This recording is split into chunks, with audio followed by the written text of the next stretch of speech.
So starting the test drive of this Hyundai Sonata, I like how it still drives like I'm used to in the older Sonatas. But again, just with this updated cabin, I just feel like I'm in something much more distinguished than the older Sonatas. And the older Sonatas still look pretty good, but comparing it to this 24 is like night and day. They did such a phenomenal job redesigning this car. So we'll have to see how it compares to the new Camrys that are set to come out. And then the Accord just had a redesign here recently, and I think that really set the bar, because the Accord was very unexpected in terms of how sleek it looked compared to the outgoing model, and then of course the few four-door sedans that were left in general. But this definitely ups the ante, I think. Just a fantastic look. And then in terms of the just overall drivability, again, it drives pretty similar to the outgoing Sonata, not noticing anything different compared to this one, or compared to that one, excuse me. So if you are liking the older body style a little bit better, you want to save money, whatever, other than, again, the interior looks and then just the overall presence that this has when you see it driving down the road, you're not really going to be missing much, in my opinion. I mean, the seats still feel the same. And I do like that we have that power driver seat with the convenience package.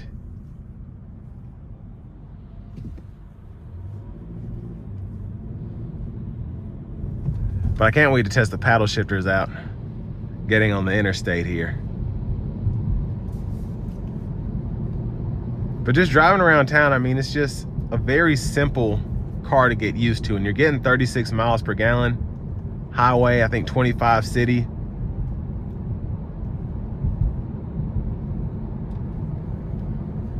And just driving it, I mean, I'm doing about 35. It's very, very quiet. So I'm gonna activate the paddle shifters getting on the interstate here.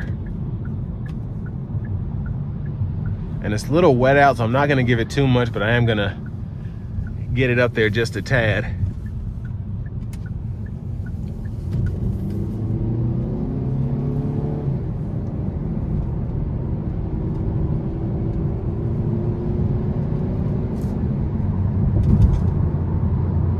So definitely has very good pickup.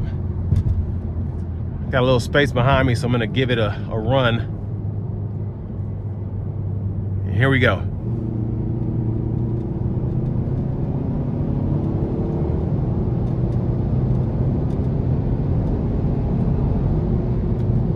Yeah, pretty quick. And the blind spot monitors definitely come in handy here. Gonna test out the cruise for just a sec. So lane centering's on, and then we have the adaptive cruise activated.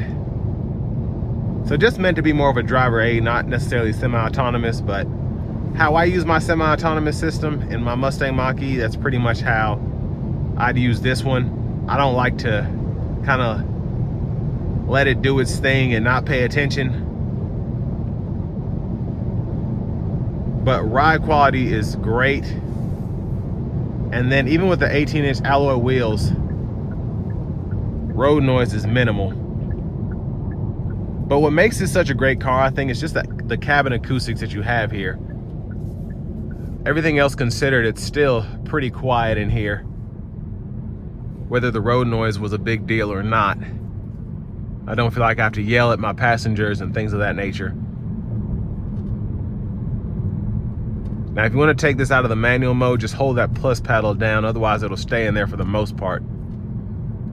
And I like that because a lot of modern cars, or I should say modern vehicles, they let you paddle shift for a minute or whatever, and then it puts you right back into the automatic mode whenever it thinks it should.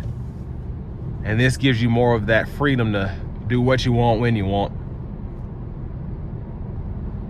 But I think for the price point compared to everything else out, this is at least top 2 for sedans, I think. just compared to the Camry, of course, the Malibu, the few that are left. Until everything else starts getting its redesign, we'll just have to see.